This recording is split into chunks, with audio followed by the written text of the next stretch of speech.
Thank you. Good morning. I want to thank Catherine for a great presentation. A couple really important takeaways for me. First was sunscreen. Really important for me. And the other was the importance of maintaining buildings to avoid demolition by neglect. And hopefully, as we go forward, we'll see some opportunities for helping us with that situation. So this morning, basically, I'm going to talk about how our communities can become more prosperous, sustainable, and equitable. And we're going to talk about what I call the infrastructure conundrum, and no good deed goes unpunished.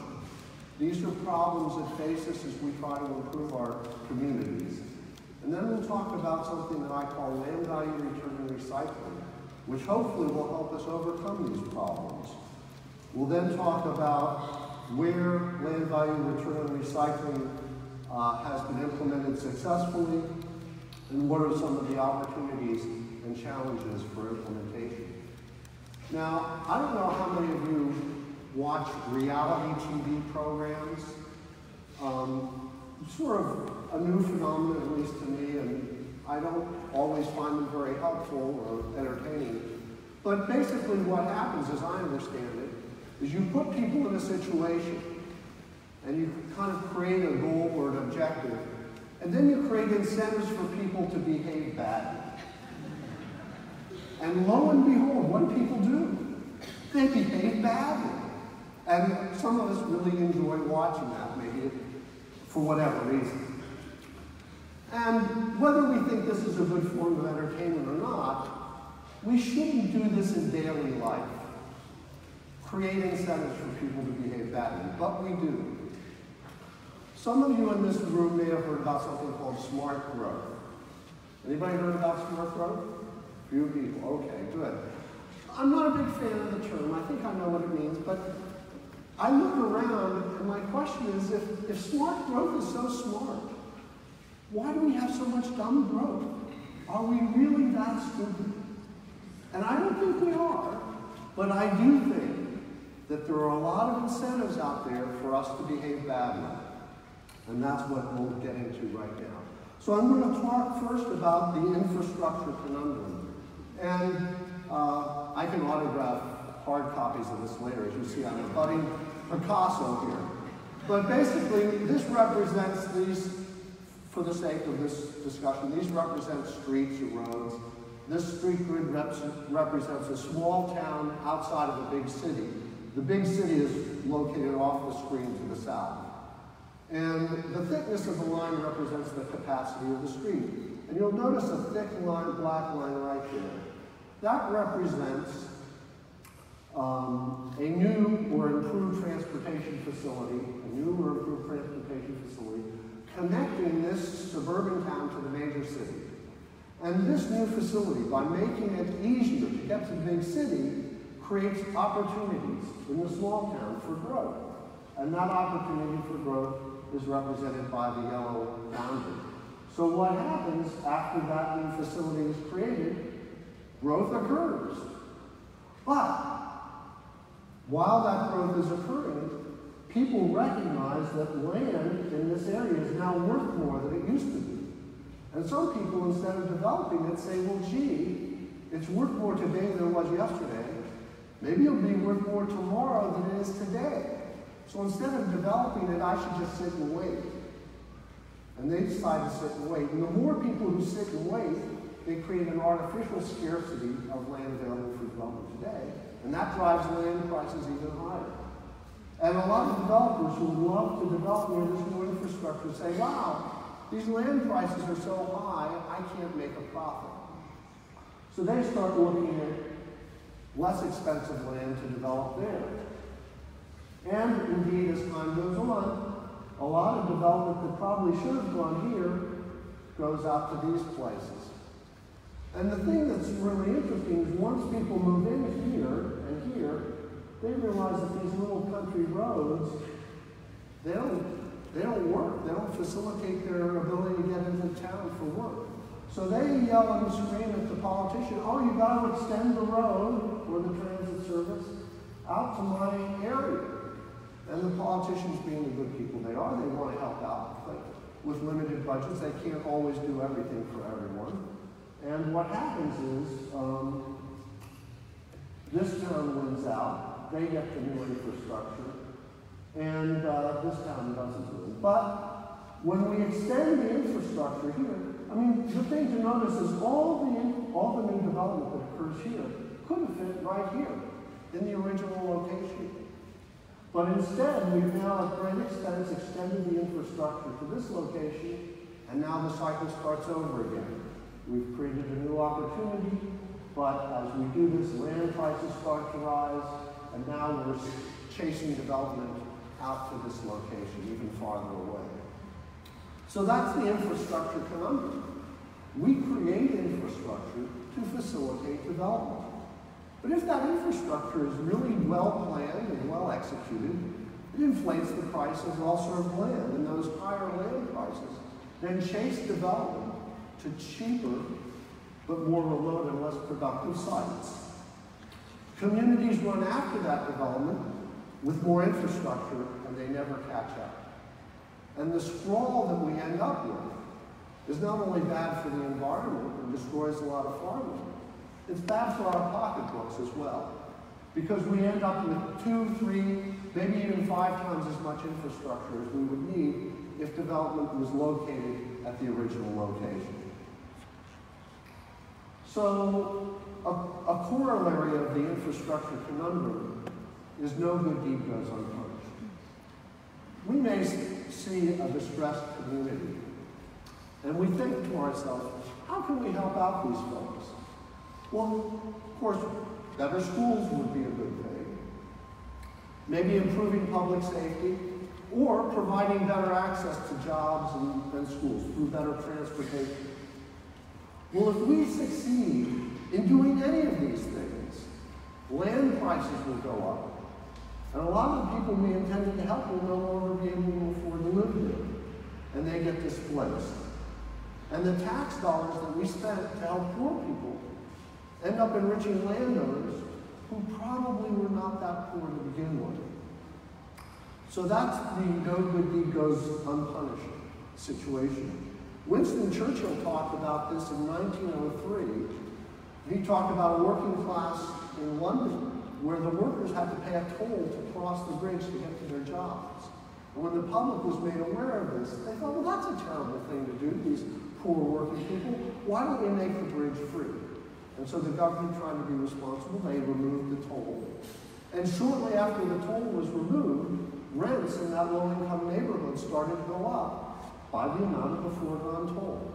So workers ended up being no better off than they were before. And some ended up being worse off because if they didn't use the bridge, they didn't get the benefit that their rents went up anyway. So what's at the root cause of these two problems, the infrastructure conundrum and the no good deed goes unpunished situation? Land speculation is really at the heart of the problem. And the fuel for land speculation is the ability of private landowners to appropriate publicly created land value. So when we create better streets, or better schools, or public safety, that happens in a particular place. And if we're successful, the value of the land rises. And the value of land comes not from anything any individual owner does. It comes from what the community does around it to make that place a particularly good place, either to live or to work, or both. So the ability of private landowners to appropriate that publicly created land value, that's the fuel for land speculation. Land speculation is just the buying and selling of land, hoping that it will be worth more in the future than it is today. And the thing to understand about land speculation is that it creates nothing of value. If you and I sell land to each other, I buy, you sell, and then we sell it to somebody else, have we created anything new that wasn't there before? No, we haven't. But, as we talked about before, to the extent that people buy land and decide not to sell it or develop it today for what it could be useful, but to hold it in case it'll be worth more tomorrow, well, we create an artificial scarcity of developable land And that happens particularly near prime infrastructure. And that artificial scarcity of developable land results in real increases in land prices. And as we talked about before, those higher land prices around infrastructure cause development to flee to cheaper but more remote and less productive sites. Land speculation, to the extent that the price of land exceeds what users are willing to pay, we then end up in a situation where you end up with speculators just buying and selling from each other. And that you've probably heard of the term real estate price bubble. That's what that means. It means people who actually use the land can't afford to buy it. So the only people who are buying and selling are speculators, assuming that the price will go ever upward. And because people have been forced to, instead of locating near the infrastructure where they've been productive, now they're forced to move away and they have longer commutes and they're less productive. That tends to cause the economy to shrink. And when that happens, all of a sudden people realize that these land prices are unsupportable. The bubble bursts and we end up in a recession or depression. So this is an illustration of what we've been talking about. And sometimes it's easier to understand these things if you have a picture. So here's the public. The top part here are tenants. Could be residential tenants, could be commercial tenants. Most people forget that most businesses don't own their land, they are tenants. And they suffer from the same landlord-tenant relationship as people in the residential sector do, sometimes even to a greater extent. So we have tenants in the public, and then we have landowners, and a small subset of landowners are owners of prime sites. These are the people who own land next to the highway interchange, next in the downtown, next to the transit stations, next to railroad stations. Those are the owners of prime sites. So we have the public. We pay taxes on labor and capital to the government. The government uses those taxes to create public goods and services. And as we talked about before, if those public goods and services are well planned and well executed, they create land value. Only a small part of that goes back to the public through the property tax. The lion's share of land value ends up as a windfall to whoever is lucky or shrewd enough to own the best served land. And that creates a rather interesting problem. I don't know if you've heard lately, but people have been talking about crumbling infrastructure in our country and what we need to do. And everybody seems to agree. Labor agrees we need to fix it. Business agrees we need to fix it. But it doesn't happen. And people are wondering why we can't agree on how to fund it. I don't know that anybody would articulate it this way. But I think some people have a sense that infrastructure kind of bites them in the rear end. And what happens is, so I pay for infrastructure with my taxes. But if I really want to take full advantage of the infrastructure my taxes have paid for, I want to have my home or my business next to the highway interchange or next to the transit stop or near the good school. So I go to a landlord with a fistful of dollars. I say, here, Mr. Landlord, here's my first month's rent. And the landlord will smile at me and say, well, that'll rent you any place else around here. But here, you're right next to the good school, the new interchange, the new transit stop. You've got to pay extra because this is a valuable location. Oh, of course. So I end up paying a rent premium in order to get access to the infrastructure I've already paid for in my taxes. And I don't know about you, but paying twice for something doesn't really get me all that excited. So what do we do about this? Well, this is what I suggest, is that of the land values that we create, more of that gets returned to the public sector that creates it. The advantage is that infrastructure now becomes financially self-sustaining. And as a result, we need less in the way of taxes on labor and capital that depress our economy. And because more of the land value gets returned to the public sector, that helps keep land prices down, which means that we end up paying a smaller amount of rent than we did before. As you can see, the amount of rent goes down because land prices are kept down by what I call land value return recycling. So this is just again, what we've been talking about. When infrastructure is well designed and executed, it inflates the price of nearby land, and returning that value to the public and recycling it for infrastructure creation, operation, and maintenance is land value return and recycling. So I'll ask myself a question. Some people say, well, but Rick, you know, we create infrastructure, land prices go up. Doesn't the property tax return value to the public? Well, it does, to some extent.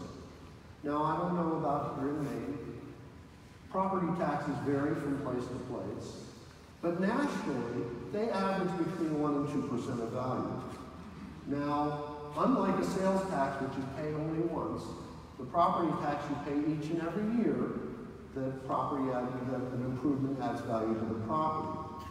So, you know, a low inflation environment for a long-lived asset like a building, that stream of 1% or 2% payments on into the future has the economic impact of a one-time 10 to 20% sales tax. So if I went to one of your cities and I said, you know, you guys need some money, I've got a great idea. How about a 10 to 20% sales tax on the cost of construction, labor, and materials? Somebody would say, Rick, you need money. But that's a terrible idea. That would just make buildings more expensive. They're already too costly. We have trouble with affordable housing and businesses not being able to afford their rents. Well, without realizing it, the property tax applied to building values does that. The economic impact is the equivalent of 10 to 20% sales tax. And Catherine was talking about the problems of maintaining existing buildings or making energy conservation improvements. Well, you know, the deal with making these improvements today is I've got to spend money today, but I'm going to save money over time with reduced utility bills, right? And eventually I get up to this point, well, that's my break-even point. But now we're in reality TV, right? Incentives to behave badly, right? So when you make your energy infrastructure improvement, you spend this money. The assessor says, oh, your building is now more valuable. So in addition to paying off your cost, you now have to pay off the cost of the additional tax. So now instead of your payoff period being here, you have to go out here, and now it's no longer economically viable to do it. So we needlessly put barriers in our way of making maintenance and improvement affordable. So that's the impact of property taxes on buildings. On land, again, it's equivalent to a 10 to 20% return, which means that 80 to 90% of the land value that's created by public works ends up as a windfall to the private landowner. So are there examples of where land value return and recycling have been used? Well, in the mid-1800s in Washington, D.C., where I'm from, most of the streets were unpaved. And dirt roads were dusty, and in wet weather they were pretty unpleasant and hard to travel. And paving streets and sidewalks was a great advance. It made properties more accessible, it cleaned the air, everybody was going to benefit. And Congress, which was in charge of the district's budget, could have paid for this out of general revenues, but they decided not to pay all of that out of general revenue. Congress decided that people who owned property that fronted a paved streets would benefit more than everybody else, even if they never walked on those new streets and sidewalks. In other words, if somebody who lived in Philadelphia owned a property in D.C., they would get a benefit, even though they would never walk on that street or sidewalk. And why? Because no longer would people be tracking dust, mud, and manure into their homes and places of business. Therefore, they could get higher rents or sales prices from these properties. So in 1894, Congress enacted a law requiring that people whose property fronted a newly paved streets had to pay 50% of the cost. So how does this concept of land value return and recycling, how does that help us overcome the infrastructure conundrum? The best way to explain this is by contrasting land value return and recycling with another way of paying for infrastructure, such as a development impact fee. Now, a development impact fee kind of goes like this. If we create a new highway interchange or put in some water mains to make a place more suitable for development, and somebody puts a building up next to the new interchange or taps into that new water and sewer main, people will say, oh, that new building benefits from the infrastructure. And the bigger that building is, the more employees or residents or customers are benefiting from that infrastructure. So a fair way to pay for it is a development impact fee. We'll charge a fee based on the size of the building or value of the building, and that will pay for the tax, for the infrastructure. Now, on the other side of this interchange or water main is another piece of land. It's empty, it's a vacant lot. Well, if there's no building, there's no development impact fee, is there? So even though this infrastructure creates land value on both properties, only the developed property is going to pay. Because of this, the development impact fee is a cost of production. In other words, if there's no building, there's no tax, no fee. Now, Economics 101, anytime you increase the cost of production, the amount of production goes down, all other things being equal. And if the amount of production goes down, then given supply and demand, with reduced supply, the price will go up. So, next to new infrastructure, do we want to reduce development there? Do we want that development to be more costly? I don't think so. But that's what a development impact fee would do, and that's what the typical property tax would do. Fees on building values appropriate privately created value. It burdens both builders as well as future occupants and consumers. The land value return and recycling operates a little differently. The land value return and recycling is a fee based on the value of land. And as we talked about before, land is not produced. Therefore, the land value return and recycling fee is not a cost of production. What is it? It's a cost of ownership. And where does the price of land come from? Since land isn't produced, it's not based on the cost of producing it. The price of land is based on the benefits that people expect to receive from owning it. If I increase the tax on the value of land, the benefits of owning land go down. That means that after you tax land, or increase the tax on land, the price goes down. And that's a little strange. This is one of the more important parts of my talk. We take it for granted that if you tax something, the price goes up. And the reason for that is that most of the things we're familiar with, these folding chairs, the clothes I'm wearing, this building, most of the things we think about are things that are produced. So taxes on these things are costs of production. Land isn't produced. There will not be any less land after you tax it than there was before. And I don't know how many people have tried to do this. Well, I'll talk about this later, but let me just show, this is a picture of what we've just been talking about. The new infrastructure is represented by the end. It could be a new water main, a sewer, transit stop, highway interchange. And you see this is the developed lot and the vacant lot. If we use the development impact fee, the vacant lot pays nothing, and the developed lot pays the whole amount. We need $1,000. But if we use land value return and recycling, both of these lots benefit to the same extent from the new infrastructure. Therefore, they both pay the same under land value return and recycling. And the thing that's interesting is that this owner is not penalized for having developed, and this owner is not penalized if they want to develop in the future. But it becomes more costly to keep that land vacant. And because it's more costly to keep it vacant, that motivates development. And it motivates development where land values are high. Where is land value high? Next to the infrastructure, which is where we want development to happen. So, again, most people, if you impose a tax or a fee, they try to avoid it. So, if somebody owns a building and we put a tax on it, through a development impact fee or a property tax.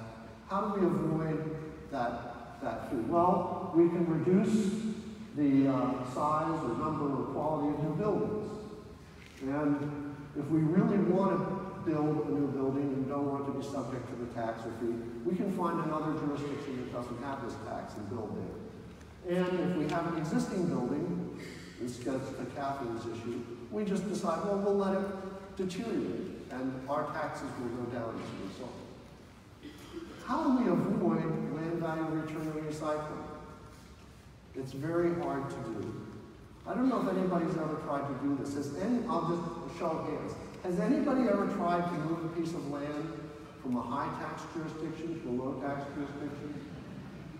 The logistics are horrible. The number of dump trucks involved, and at the end of the day, you still haven't accomplished the tax. So the point, thank you. The point is you can't avoid the tax or fee on land value. So what do? You fund it. And the way to fund it is by putting that land into use or selling it to somebody who will. So that's a little bit about how land value return and recycling overcomes the infrastructure conundrum. Landowners pay for infrastructure benefits in proportion to benefits received. After all, land value reflects the total value of all the good public goods and services that are available at your site. And the highest payments are due from those who have the highest value land, which is typically land near urban infrastructure amenities. It encourages the development of high value land. So instead of pushing development away to the cheaper but more remote sites, land value return motivates landowners, particularly others of vacant and underutilized land, to develop that. And that makes development more compact. At any given time, the demand for developed space is finite. So the more we develop infill space in our existing communities, the less pressure there will be to develop the farmland and the conservation. So in this way, land value return and recycling reduces sprawl, it reduces infrastructure duplication, it reduces per capita infrastructure costs, and it reduces tax burdens. So I'm going to skip this because it's just a little bit too technical and not important. We can come back to it later if we want to. So I've talked about how the land value return and recycling is different from other types of infrastructure funding fees, like development impact fees or the traditional property tax. So some might say, well, are these other mechanisms ever appropriate? And the answer is, well, yes, sometimes they are. The important thing to remember about looking at a development impact fee versus land value return and recycling is that they each have very different incentives in terms of development. The key is to create the right incentives in the right circumstance. So if we have an ex-urban area or rural area that lacks infrastructure, a development impact fee might be inappropriate to you, so that developers don't go out and develop land where there's not enough infrastructure to support it in the hopes that the public will then come and subsidize the development by widening the roads or extending water and sewer. If you put that charge on them up front, the development impact fee, that basically levels the playing field and may redirect development back into the urbanized area. On the other hand, if you have an urbanized area where infrastructure is underutilized, the development impact fee would not be the thing to use. Rather, land value return and recycling would make more sense there because it would encourage development and utilization where the infrastructure already exists. So, I'm going to skip over this and get right to opportunities and challenges. The big opportunity for land value return and recycling is that communities are already doing it. How many people here live in a community where you pay a property tax? Okay. Does anybody live in a community where you don't pay property tax? Okay. So everybody here, to the extent that the traditional property tax taxes both land and buildings, there's already land value return and recycling going on in your existing property tax. So it's not a new tax. You're already paying.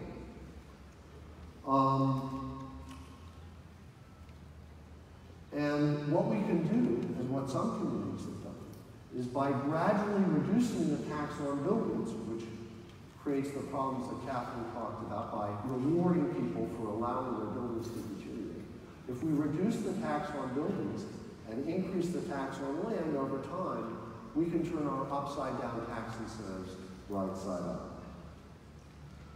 Now, a lot of communities are desperate for new funds for infrastructure.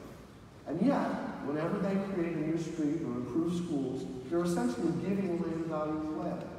So land value return and recycling is a way to provide new funding for infrastructure that's badly needed.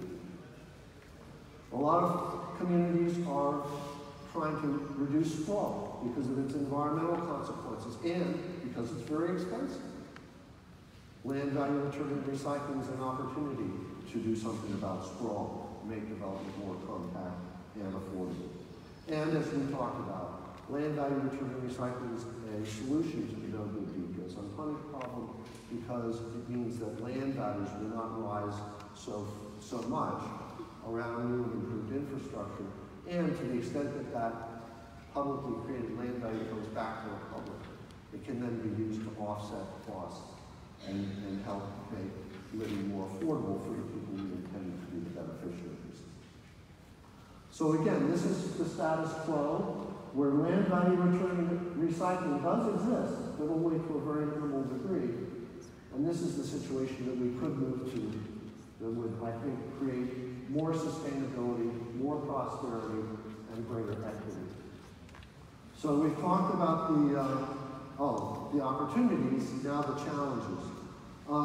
The challenges are that very few people understand the difference between taxing land values and taxing buildings. I don't know how many people have heard about that before, but a lot of people haven't heard about it and don't understand it. Some communities need state legislation in order to implement different rates of taxation on buildings and land. And some states have laws that actually prohibit it. And finally, we have a situation where infrastructure projects sometimes are planned and funded by the state and federal government, but property tax rates and land use controls are set by the local government. So sometimes there's a disconnect between the planning and funding of projects and the ability to recycle that value and to create appropriate land use around it. So this is steps towards implementation. It talks about educating the public and educating the media, finding a champion, and then once we do that, we can create permissive legislation at the state level and implementing ordinances at the local level. It also requires, for those of you who are public officials, a new approach to infrastructure. Typically, we rely on engineers to tell us where infrastructure belongs. We get the funding appropriations and we do it, and then the value is just given away. Under this new approach, with land value return and recycling, we don't build that infrastructure unless that value comes back. Hopefully we create land value return and recycling as a mandatory law, but if not, we go to the landowners and say, we're going to put in new streets or new sewers, new transit to make your land more valuable, but only if you provide that, if you return the value you create back to us. And if you don't do that, then you don't get the infrastructure. And that kind of entrepreneurial approach to infrastructure, it's a little sort of a new orientation, a different way of thinking about it. So these are some examples of places that have used land value return and recycling successfully. In 1906, after the big earthquake in San Francisco, there was no federal disaster relief in San Francisco. Yet San Francisco was quickly rebuilt as a compact and vibrant city. Why was that? Because they taxed land very highly in buildings lightly. So people couldn't afford to leave their land vacant, and they quickly redeveloped. In 1913, Pittsburgh adopted land value return and recycling. And Pittsburgh has fared a lot more successfully than most other Rust Belt cities making the transition from a manufacturing to a service economy. Why? Because when people's factories closed up, in most cities with a traditional property tax, those taxes go way down. And the people who own it, they say, well, I'll just sit and wait, see if the public does some sort of economic development project to improve my site. In Pittsburgh, when the plant closed down, yeah, the value of the plant went down, but because most of their tax was on the land value, their taxes didn't go down. And that motivated the owners of closed factories to redevelop them quickly. And finally, in Harrisburg in the early 1970s, there was a lot of suburban flight, and the Susquehanna River flooded because of Hurricane Agnes. There were 5,000 vacant and boarded up properties in downtown Harrisburg. It was one of the most distressed cities of its size in the country. They adopted land value return and recycling, and over a period of 15 years, the number of vacant and boarded up properties in the downtown was reduced to only a few hundred. I'll deal with this in question and answer if that's necessary. There are more examples of successful land value return and recycling in this publication that you can link to. And I guess I'll just conclude by saying how we raise money for infrastructure is just as important as how much money we raise.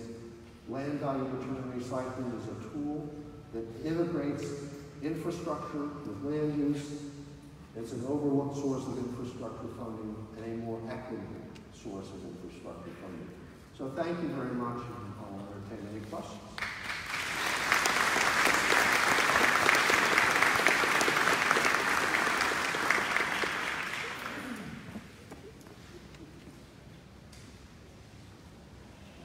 Hi, Rick, thank you. I have a quick question for actually the audience. Is anyone here a state legislator? Well, in Maine, because Maine is unfortunately a state in which our assessors in our communities are actually stewards of the state, and we don't have LVR. So I'm looking for a Maine state legislator. I don't see any single one of them. Oh, they're still working. We're out here having fun and they're working. Well, if you know any legislators that are interested in making this happen, it will add a lot of value to our state if we can switch to focusing on land value rather than just our buildings. Well, thank you. Appreciate that. One of the things I've done is, of course, people want to know, well, how will it affect me? And I have gone out to communities, looked at their assessment rules, and we can come up with hypothetical new tax rates, and so people can see how it impacts different neighborhoods, different types of land use. The other thing that's important to recognize when making the transition is you don't want to go from a situation where you're taxing land and buildings at the same rate and overnight tax buildings at zero and land very high. Because if we did that, we would create windfalls and wipeouts, which is not the point of the reform. So what you want to do is make a change gradually. And by making that change gradually, you avoid windfalls and wipeouts. And people who own vacant lots or surface parking lots in the downtown, in the first 2 years of the reform, will have very little adverse impact. But they'll see which way things are going, and they can then reorient their investment decisions to take advantage of the new incentives. Who has the mic? Somebody has the mic, yes. Hello. I think your point is brilliant and well explained, and I just wanted to highlight a challenge that I see.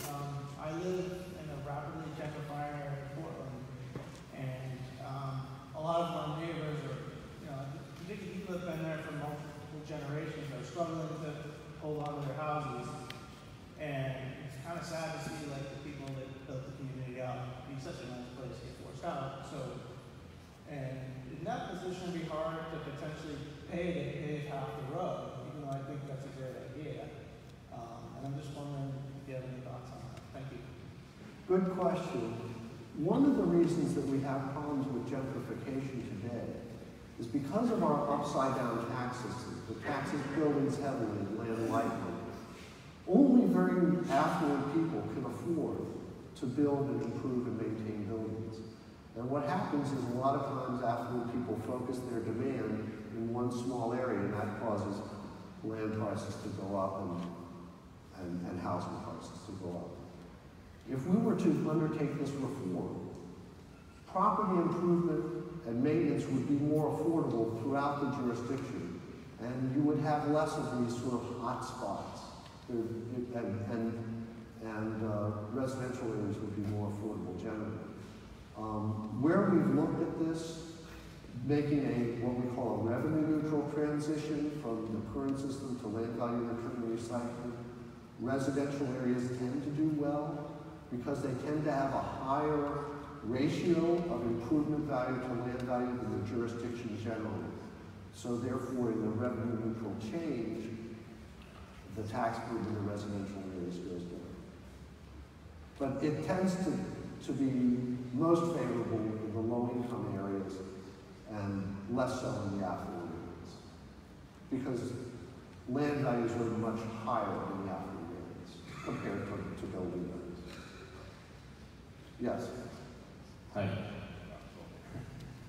Thanks for that. Just to reiterate, not reiterate, but piggyback off of what the other gentleman was saying. As somebody who does know a state legislator, and I'm sure we all do, are there places that we can refer them to with a very succinct kind of explanation of this type of thing that they might not have familiarity with? Any documentation or website, a book, something like that? Thank you very much. Thank you. So, I pay a lot of money to get that question asked. My name is Rybeck. I'm the director of Just Economics. I do have a website. We've done studies. I know other people who've done studies. There's tons of information on this, and have laptop will travel. I'm very happy to help out communities that want to move in this direction. Hi, thanks. You talked about it in terms of differing tax rates between land and structures. Mm-hmm. Maine's Constitution requires a single tax rate. Okay. Have you seen this work, and it's based on market value? Right. Have you seen it work in areas where the market value of a parcel is actually shifted from the structure to the land? Same tax rate, but our tax bill says your land is worth $10,000, your building is worth $100,000. Let me ask you a question. You say the Constitution requires one tax rate. So the thing about property taxes is there's two components. There's an assessment component and there's a tax rate component. And assessments should be market value. It's in a reporting function. And we should know what properties are worth, both land and buildings. In California, to reduce property taxes, they decided to freeze assessments. That was a terrible idea, and a lot of states piggybacked off of it, and they're suffering as a result. Now, you can, some people say because most properties have both land and buildings, they say you can't accurately assess how much value is in the building and how much is in the land. That's simply not true. So we do know there are techniques for knowing what the building is worth and what the land is worth. If you have a constitutional amendment that says you can't impose different rates of tax on land and buildings, then you need a constitutional amendment. And that may be difficult to do or easy to do. But the first step to doing it is to get people to understand why it should be done. Did I answer your question at all? Did I get close? It sounds like you can't do adjusted values. I'm sorry? My question is, have you seen it done through a reinterpretation of the value of a parcel, so that the value of the parcel is more on the land than the structure? So in other words, we take for granted the Maine Constitution that says you have to value land and buildings at the same rate. And then the assessor comes by and says, oh, your property is worth $150,000 and it's all land value. The building isn't worth anything. And therefore, even though we're imposing the same tax on the land and building, because we've kind of manipulated the assessment, we get to the same result. Have you seen market studies that would... I'll tell you where something like this has happened. Typically, around the country, Buildings tend to be over-assessed, and land tends to be under-assessed. Buildings tend to be over-assessed because you can see them. But a vacant lot that's full of rubble looks like it's not very valuable, even though every time you put your foot down, you might be stepping on $400 a square foot in some markets or more. But people don't see that, so it gets under-assessed. There have been communities where, without changing the tax rates, which is what I've been proposing, the assessor has come and said, we need more accurate assessments. And where land values have been under-assessed, simply assessing land at its market rate has the same effect. It increases the proportion of taxes borne by land, and it has some of the same beneficial effects. So assessment reform can be helpful, even without changing the tax rates. Thank you for helping me understand your question. Hi, I'm going to try to answer the question that was just asked in terms of where you might be able to find some information. The Lincoln Land Institute based in Cambridge, Mass. has really been focusing on this issue quite a bit over the last several years. What we're talking about here is land value taxation, which Henry George introduced in the 1800s. If you Google that, you can get some information on that. There is another set of strategies that have been employed in developing countries. There's about 8 of them in South America that are pursuing this concept of land value capture. Mm-hmm. And so essentially what it says is when the government goes in and makes an investment that raises the value of the land, when the developer then decides to develop that property, the government gets a cut. And they've been using it in Colombia and Brazil. Typically what they've done is then take that money into the public sector and make investments that benefit the community.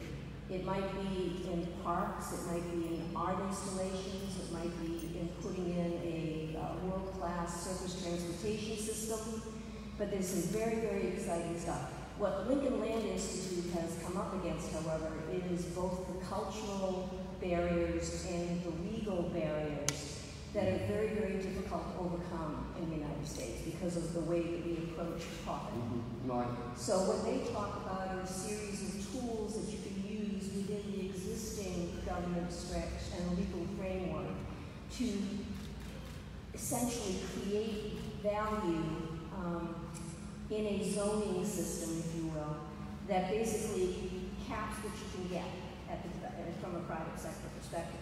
And then if you contribute, make the government a partner in receiving some of that profit, you get to build at a higher intensity. Those are not new strategies. They've been being used for decades. We just aren't calling them what it is, and it becomes a lot more difficult for a state like Maine that's relatively low density, quite rural, to be able to use a lot of those strategies. But Lincoln Land Institute is a great place where you can get some one-page fact sheets, etc. Thank you. Yes, the Lincoln Institute for Land Policy has a lot of good information on this. Another source, if any of you are familiar with Strong Towns, Strong Towns did a week on land value capture, and I think it was the first week in March. Every day the first week in March, they produced a new article on what we've been talking about this morning. So that's another source of information. Any other, am I out of time, or does somebody have the mic?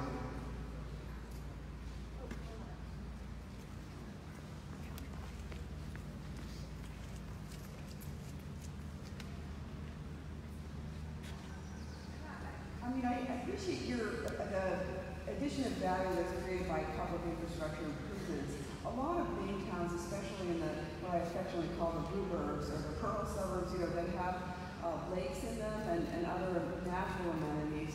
I mean, where they can often find the value is around that lakefront property. So I'm just sort of curious how you see this LDRR approach, working with natural amenities. Right. So land value is created by nature. So if farmland is unusually fertile, it's more valuable than stuff that's less fertile. If you have natural amenities, they create value. And if we create parks around these amenities, they become even more valuable. So there might be some beautiful land, but if it's owned privately and fenced off and nobody can get to it, it's not such an amenity. It's nice for the person who owns the lake, but it's not an amenity for anybody else. But if we create a park, if we buy that, I mean, think about Central Park in New York, right? Central Park creates an enormous amount of value. Properties that face Central Park or have access to it are much more valuable than they would be if it was absent. But was it worthwhile for any property owner to give up their land to make it a park so other properties could be more valuable? No. So in order for that to happen, the city has to buy the land and turn it into a park. But then doing so and creating value around it, that value created by making the park should come back to the city, which created it in the first place, working with what nature provided also. So yes, natural amenities also are part of land value return and recycling, because at least the way we think of it philosophically, the benefits of nature should belong to everybody, and not just whoever is lucky enough to own a particular piece of it. I think that wraps up my session, but thank you for your attention. I'll be around during the